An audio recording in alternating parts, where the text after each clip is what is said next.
Bro ஏரிக்கு போயிட்டு நீங்களே மீனை பிடிச்சி அங்கேயே ஃப்ரை பண்ணி சாப்பிடுங்க ப்ரோ.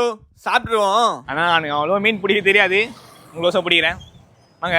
மீன் பிடிக்க முக்கியமான தேவை வந்து புழு. அந்த புழு ஒன்று விடுவாங்க.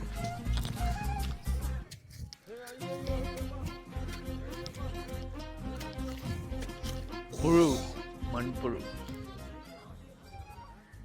அப்புறம் நானும் டப்பா ஃபுல்லா புழுவை எடுத்துட்டு நானும் மீன் பிடிக்க வண்டி எடுத்துட்டு போக ஆரம்பிச்சேன். நாங்களும் மீனை பிடிக்கிற இடத்துக்கு போய் ரீச் ஆயிட்டோம். அங்க போனா செம்ம கிரௌடு, நிறைய பேர் மீனை பிடிச்சிட்டு இருந்தாங்க. நம்மளும் வேலையை ஆரம்பிக்கலாம்னு சொல்லிட்டு மீன் முள்ளுல புழுவை கோர்த்து நானும் போட்டேன். அப்புறம் ரொம்ப நேரமா வெயிட் பண்ணி ஒரு 2 ஹவர் கழிச்சு ஒரு மீனை பிடிச்சோம். மீனை பிடிச்சிட்டோம்டா.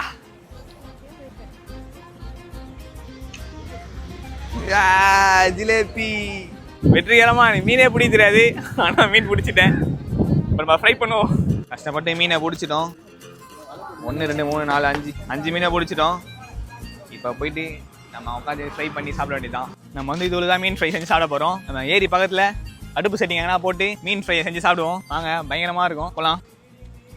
அப்புறம் மீனையும் கட் பண்ண தெரியாம கட் பண்ணிட்டு நானும் சுத்தமாக க்ளீன் பண்ணி எடுத்துட்டேன். பட்டு மீன் ஆஞ்சிட்டோம். இப்போ மசாலா போட்டு இங்கேயே ஃப்ரை பண்ணி சாப்பிடுவோம்.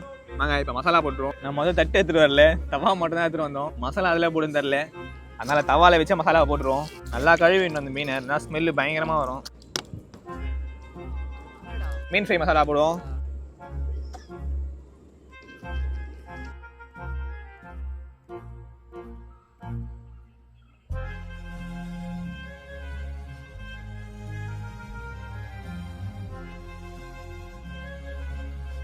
மீனில் மசாலாலாம் போட்டாச்சு. இதுக்கப்புறம் நம்ம ஃப்ரை பண்ண வேண்டியதான். இது நம்ம அடுப்பை பற்ற வச்சிடும். அடுப்பே பத்தல, ரொம்ப கஷ்டப்பட்டு பற்ற வச்சோம். செம்ம காத்தடியுது, ரொம்ப கஷ்டமாகுது. எவ்வளோ நேரம், ஒரு 1.5 ஹவராக ட்ரை பண்ணிட்டு இருக்கோம் அடுப்பை பற்ற வச்சுது. ரொம்ப கஷ்டமாகுது. கஷ்டப்பட்டு இப்போ தான் பற்ற வச்சு வெற்றிகரமாக எரிஞ்சிட்டு இருக்கு. சூடாகிட்ட பேர் மீனை போடுவோம், எண்ணெயை ஊற்றிடுவோம். இப்போ மீன் ஃப்ரையை போடுவோம்.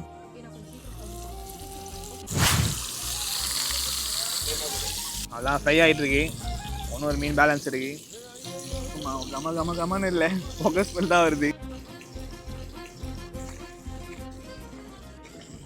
நம்ம திருப்பி போடலாம்.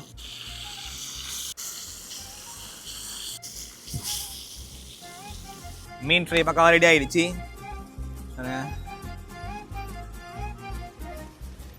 மீன் ஃப்ரை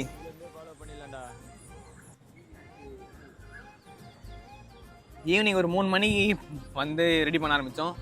ஆனால் மணி பார்த்தீங்கன்னா 7:30 மேலே ஆயிடுச்சு. அவ்வளோ கஷ்டப்பட்டு மீனை பிடிச்சி ஃப்ரை பண்ணி அடுப்பை பற்ற வச்சு ரொம்ப கஷ்டப்பட்டு எடுத்துருக்கோம். நம்ம சாப்பிட்டு பார்ப்போம். எந்த பொருளாக இருந்தாலும் கஷ்டப்பட்டு அந்த ஃபுட்டை சாப்பிடும் போதும் ஒரு தனி டேஸ்ட்டு இருக்கும். இப்போ இந்த ஃபுட்டை எப்படின்னு சாப்பிட்டு சொல்கிறேன். கரெக்டாக வந்து இருக்கு. இந்த அடுப்புனால இந்த மாதிரி புகை ஸ்மெல்லு நல்லா சூப்பராக இருக்கு. ஜிலேபி இந்த மீன் பேர். ஆனால் ஸ்மெல் வரும், ரொம்ப சேர் ஸ்மெல் வரும். ஆனால் நல்லா குக்காக இருந்ததுனால அந்த ஸ்மெல்லு எதுவுமே தெரில, அப்படியே நல்லா இருக்கு. ஆனால் ரொம்ப வாஷ் பண்ணணும் அதிகமாக. நம்மளே பிடிச்சி நம்மளே ஆஞ்சி நம்மளே ஃப்ரை பண்ணி சாப்பிட்றதுக்கு ஒரு தனி ஃபீலாக இருக்குது. புது ஒரு எக்ஸ்பீரியன்ஸாக இருக்குது, நல்லா இருக்குது. இதோட டாஸ்க்கு முடியுது. இந்த வீடியோ ரொம்ப கஷ்டப்பட்டு எடுத்துருக்கோம். ஒரு லைக் மட்டும் பண்ணுங்கள். நெக்ஸ்ட் என்ன பண்ணலாம் சொல்லிட்டு கமெண்ட் பண்ணுங்கள். அடுத்த வீடியோ பார்ப்போம். பை.